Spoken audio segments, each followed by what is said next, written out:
Hello, and welcome to another reading. Thank you so much for joining me this week. I am so glad you're here. As always, big shout out to my patrons. If you would like to join them, there are links to do so in the description. You can join my Patreon for only $1 a month if you are interested. And there are other ways to support me and the channel, also in the description. I would like to offer another content warning this week, as moving forward, especially now that we are on the Gore Leech, we will be dealing heavily with themes of slavery and violence in that regard. So take care of yourself. Take care of yourself. But I've got my drink. I've got the book. And I think we're just going to jump right back in to Chapter 30 of The Legend of Luke by Brian Jacques. The crew of Viludaskar had a special name for the Gore Leech's bottom deck, the Death Pit. After 2 days chained to an oar down there, Luke knew the place was aptly named. In hot weather it was airless and foul. When seas were rough it was awash with stinking bilge water. Wretched slaves, chained in pairs at each oar, port and starboard, lived and died there under the lash of Bullflay. And Fleabit, the drummer, his cruel assistant. Both these creatures delighted in tormenting the helpless oar slaves, withholding drinking water, taunting the sick, and generally enjoying the misery they heaped without mercy on their helpless victims. Luke found himself up at the forward end, pulling an oar alone, singled out for special treatment under Bullflay's watchful eye. Before chaining his paws to the oar, Purug shackled the new slave's footpaws to a long-running chain stapled at intervals to the deck. The sea rat boatswain pointed out the reason for this. "Just in case the oar snaps and you think you're loose to escape, well, you ain't. This here chain keeps you to the ship. If it sinks, you go to the bottom with her." If Luke turned his head slightly right, he could see Doolam and Denno, manacled to an oar on the other side of the aisle, about 3 rows back. Bullflay's whip cracked, its tip catching Luke's ear. "Get your eyes front, mouse, or I'll flick 'em with this whip. You down here to row, not look at the scenery." He strode off down the center aisle, laying about him. "Bend your backs, lazy scum. Put some energy into it. Come on." Fortunately, a strong breeze sprang up later in the day. Fleabit stopped drumming and gave the order to ship oars. A pannikin of brackish water and hard rye crust was issued to each slave. Bullflay and Fleabit went up on deck to eat in the fresh air. Luke tugged at his paw chains, calling across to his neighbor. "Do they often leave us alone like this?" Norgal the otter, seated behind on the right, answered, "Where are we going to run to, matey? Or are we fit enough to bite through these chains?" Another voice growled, "I'll find a way to break 'em, some day." Luke could not help himself staring across at the creature who had spoken. Directly opposite, chained singly to an oar, just as Luke was, sat a ferocious black squirrel. Everything about her, from the scars to the savage glowing eyes, bespoke the fact that here was a warrior. He felt an immediate kinship with the dangerous beast. She spoke again. "Look around. All these poor creatures are defeated because they are slaves in chains. But Viludaskar could not chain the heart, mind, or blood of Rangivar, foe-seeker. Aye, I'll bite through these chains one day, and then I'll slay Viludaskar, Bullflay, Fleabit, and as many of them as I can, till they bring me down and slay me." Luke stretched his paw until the chains cut into him. "I'm Luke the warrior, and I swear on the memory of my dead wife Sena that we will break these shackles together, Rangivar, foe-seeker. I will stand beside you when the time comes, and we will take as many with us before our fall." Rangivar stretched her paw across to Luke, where the chains cut the flesh. Blood mingled from both creatures' wounds. "We will do it together, Luke. I have waited long for another warrior to come to the Red Ship. You are here now." Gazing into the fearless dark eyes of Rangivar, Luke had no doubt that they could accomplish anything together. Murmurings came from all around the bottom deck. Denno spoke for every beast as he called out, "We'll be with you to the death!" Luke smiled grimly. "Good, but we need a plan." By next morning, Daskar had regained his voice, though he still kept the dark bruises on his neck covered with a white silken scarf. Accompanied by Parug and Akla, he descended to the lower deck and paid Luke a visit. The stout captain held a scarf end to his nose as the vile reek of the death pit assailed his nostrils. Luke kept his eyes down as Daskar addressed him. "So, Mouse, why does a creature in a small ship follow my gore leech? Surely you must have known you had no chance against the red ship. Why did you do it?" Luke made no reply. The tip of Vilu's bone-handled scimitar slid along Luke's neck and lifted his chin until he was looking into the stoat's eyes. Still he did not speak. Daskar raised his eyebrows and nodded. "Speak, or I'll slit your gizzard. Why were you following me?" Though the sharp blade was pressing on his neck, Luke closed his eyes and held the silence. "I warn you, Mouse. Talk, or you're a dead beast." To add weight to the threat, Vilu swung the blade high over Luke's head, bracing himself for the strike. "No, wait! Don't kill our captain! I'll tell you, sire!" All eyes turned to Denno, who was waving his paws agitatedly. "Please, spare the captain, please, sire! I'll tell you all!" Vilu strode over to Denno, chuckling. "Loyalty to one's captain, a wonderful thing. I wish that my crew of sea scraping showed that faith in me. But then they wouldn't be sea rogues, would they? So, loyal Mouse, save your captain's life. Tell me why your silly little tub was pursuing the mighty Gorleech." Denno's face was a picture of simple honesty as he explained. "Do you recall the Northland shore, sire? We followed you from there to avenge our families." Vilu's paw tapped the bone scimitar handle pensively. "Northland shore. Ah, yes. I remember it now. A bunch of mice.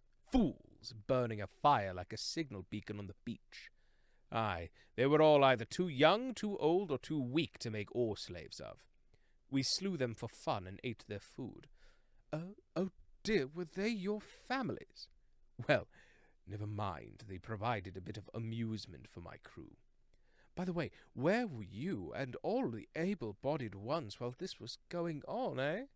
Probably hiding somewhere to save your own skins, I shouldn't wonder." Seated next to Denno, Doolam's fetters clanked as he struggled to rise, tears streaming down his cheeks. "That's a lie! If we'd have been there, we'd have fought you murderers down to the last beast." Vilu smiled condescendingly. "But instead you chose to go off and gather daisies." Doolam's whole body was shaking with rage. "No, we never!" he blurted out. "We were up on the coast by the tall rocks, keeping lookout while Luke and the others buried our "Shut your mouth, idiot!" Luke shouted. Vilu turned to Parug and Akla, smiling triumphantly. "Unchain these two and their captain. Bring them to my cabin." As they unshackled Luke, he glanced over to Rangiver and winked. The plan was beginning to work.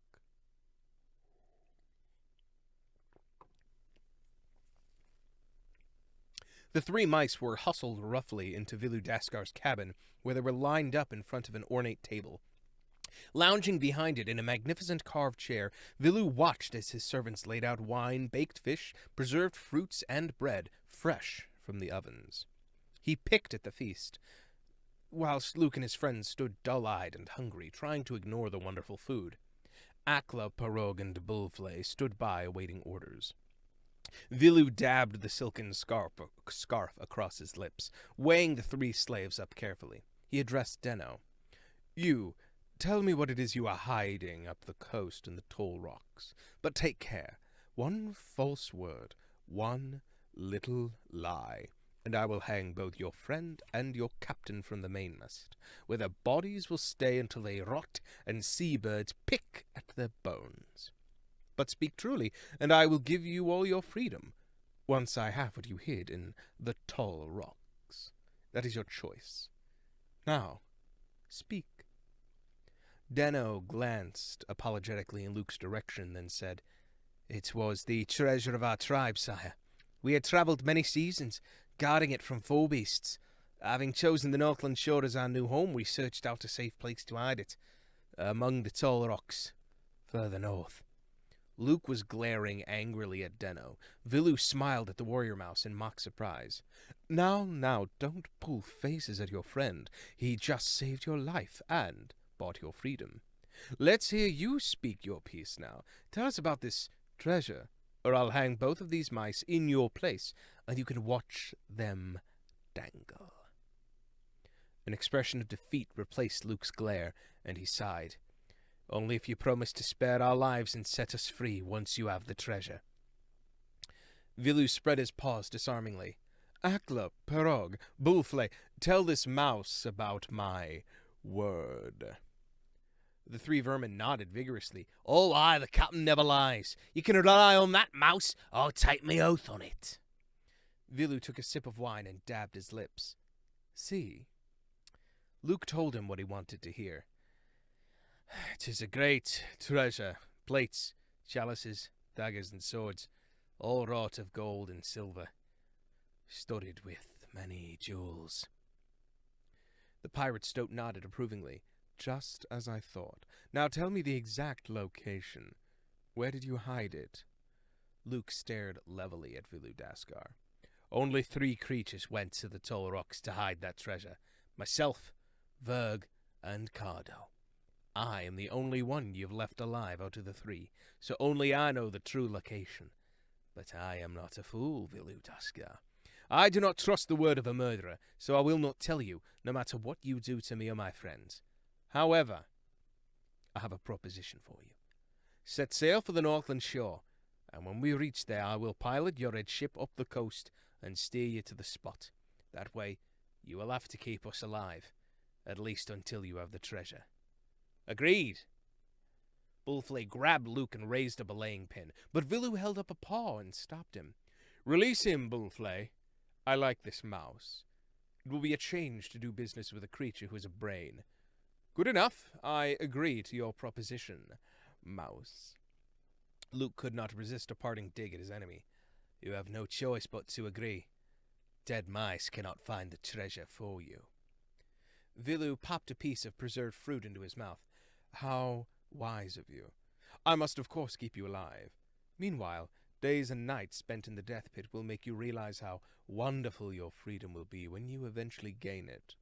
Bulflay, you can be as hard on them as you please, as long as you keep them alive. Go, now. That night, Bulflay lay snoring on a heap of old fenders, and Fleabit dozed with his head resting on the drum. Luke winked at his 2 friends. Well done, mateys. You played your parts well. Rangiver Foeseeker whispered across to Luke. I think I can feel this staple starting to move. The black squirrel had wrapped a piece of rag around her paw chains and had been silently heaving and levering for many hours. Only after much strain and effort was the heavy iron staple, which held the running chain that connected all the football shackles to it, beginning to move in the damp, solid deck timbers. For the first time since he had been aboard the Gorleech, Luke smiled. Keep at it, Rangiver. Once you've got the staple out, pass it over to me, mate. The Gorleech dipped her high bows into the trackless waste of the main, bound north into the night, the red sails bellied to the wind. On she went, like a giant blood-colored bird of ill omen, sated on a cargo of misery.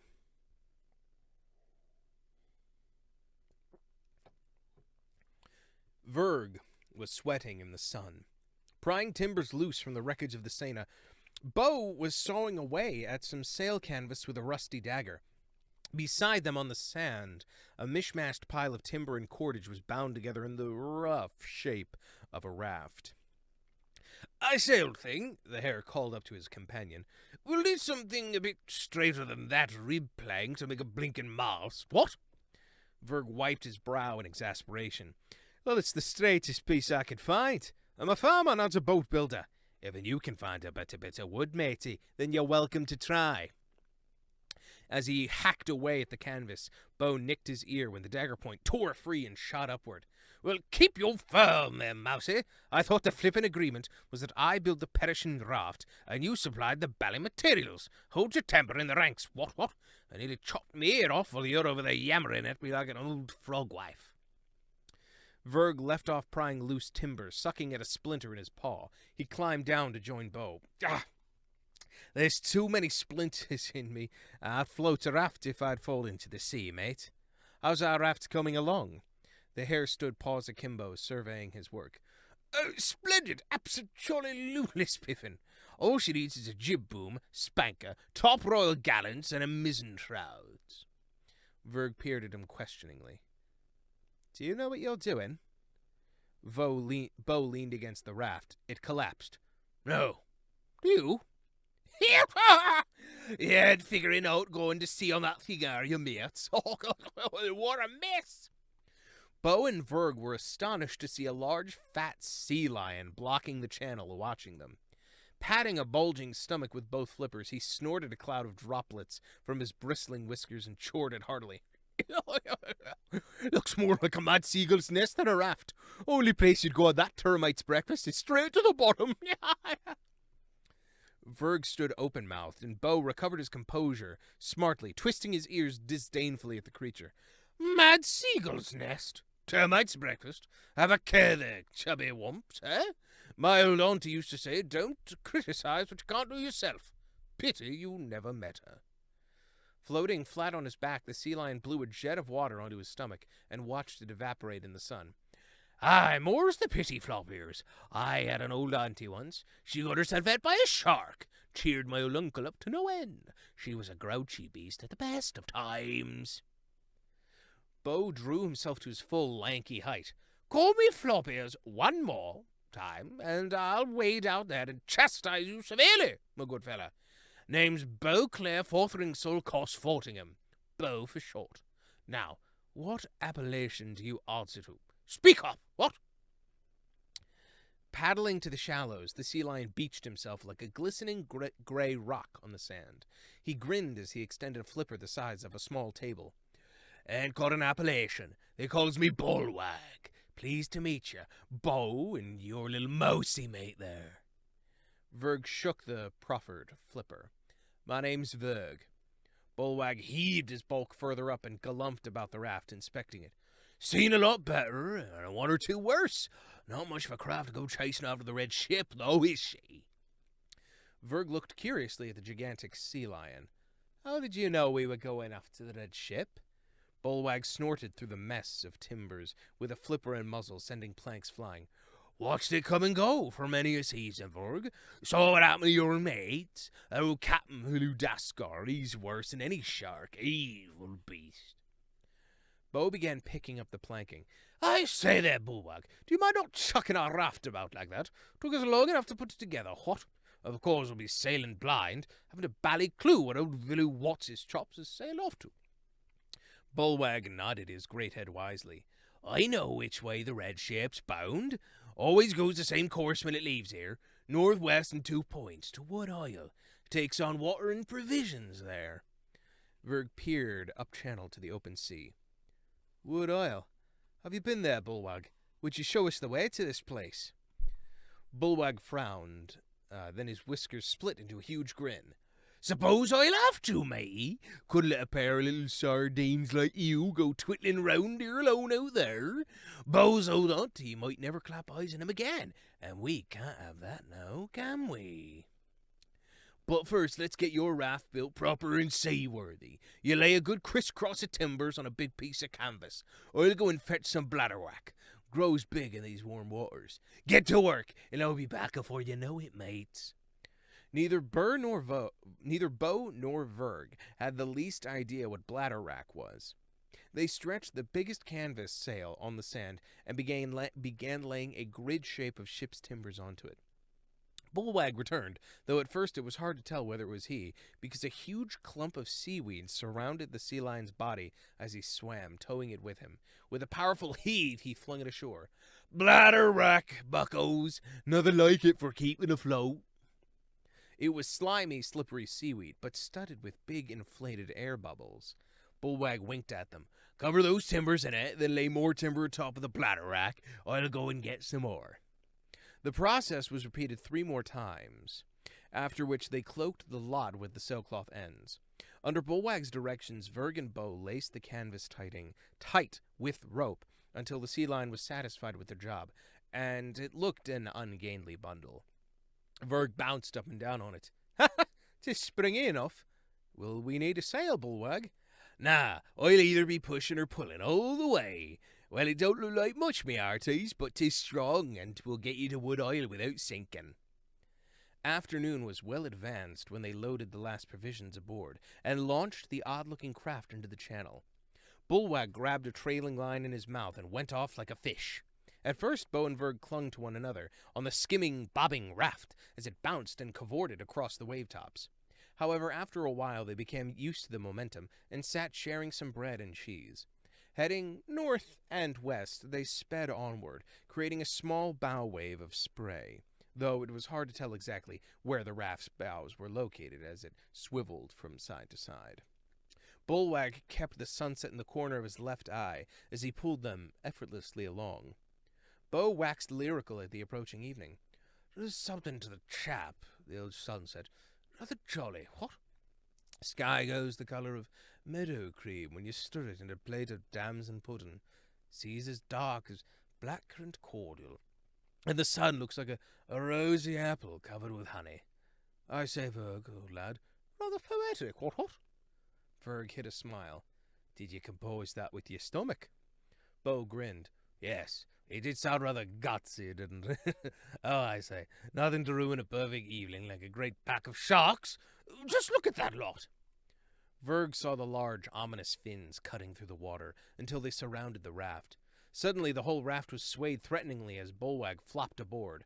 Bo threw himself on top of the sea lion, grabbing at his slippery hide with all paws, and roaring heroically, "I've got you, old fellow! They'll have to deal with me before I let them get to you. Ahoy belay, you slab-labbed swabs! Scuttle me bilges, and other nautical terms. Show me a shark, and I'll show you a coward. Take one bite out of your raft, just one munch, I dare you. I'll leap into the briny and give you a sound drubbing. Ha! You're dealing with a Cotsfortingham now, what? Bulwag shrugged his entire bulk, sending Bo toppling into the sea. The hare yelled out in panic. "Didn't mean it, I'm only joking, chaps. There, nice sharky, good shark. One of the big fins flicked its tail, catching Bo and sending him sailing back onto the raft. Bulwag chuckled. "Don't know a bottlenose when you see one." Bo clung to Bulwag's flipper, shivering. "Keep mum, old chap. Don't go calling him names like Bottlenose. You'll get 'em mad, and they'll scoff the raft.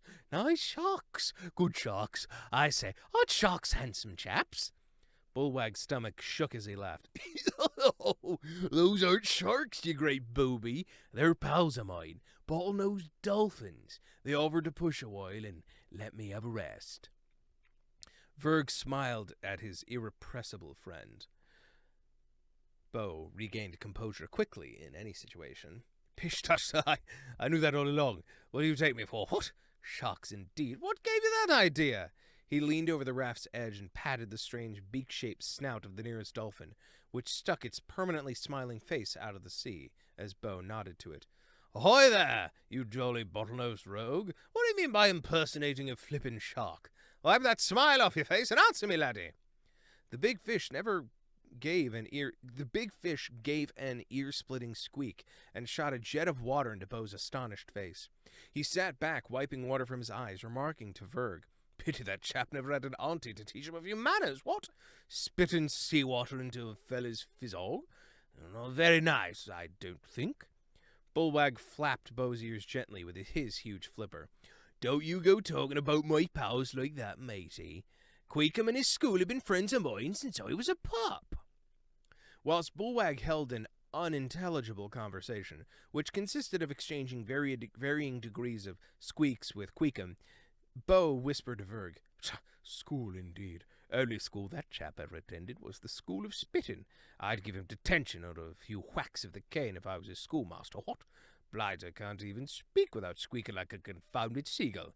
I'll bet all the baby bottlenose is a right shower of yahoos. Still, you can't expect any better when you're brought up with a name like Bottlenose, I suppose, or what? Over a score of dolphins were around the raft, propelling it along at an alarming rate. Every so often, an extra frisky one would jump out of the sea and leap clear over the raft. Verg sat awake, excited and astounded by it all. Bo tried to sleep, stuffing a piece of bladder wrack into both ears, muttering to himself. Fat chance of shut-eye, a chap's got round here. Great lump of Bulwag snoring away like 1,000 frogs at a concert night, and this pesky bottlenose is squeaking like a pile of rusty gates. Not the sort of thing a Cosfortium used to at all. Indeed not. Good job Auntie's not here. However, despite the intrusions, Beauclair feathering Saul Cosfortingham was soon adding to the din, snoring uproariously as he chunnered on in his dreams through the night as the strange craft hurtled towards its destination over the sprawling main. What? Pass the salad there on, do you, and tell the captain to stop the boat rocking, will you?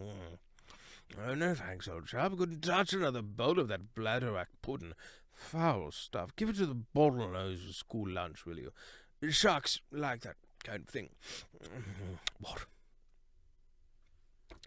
And that is where we will end tonight's reading. Thank you so much for joining me. I hope you enjoyed it. If you did, please like, share, subscribe, the whole YouTube thing. Again, a huge thank you to my patrons. If you'd like to join them, there are links in the description. Yeah, we'll be back next week with another reading. Yeah, that's about it. I don't actually have anything else to say. I'm doing a giveaway on my TikTok. So if you follow me on TikTok, go check that out.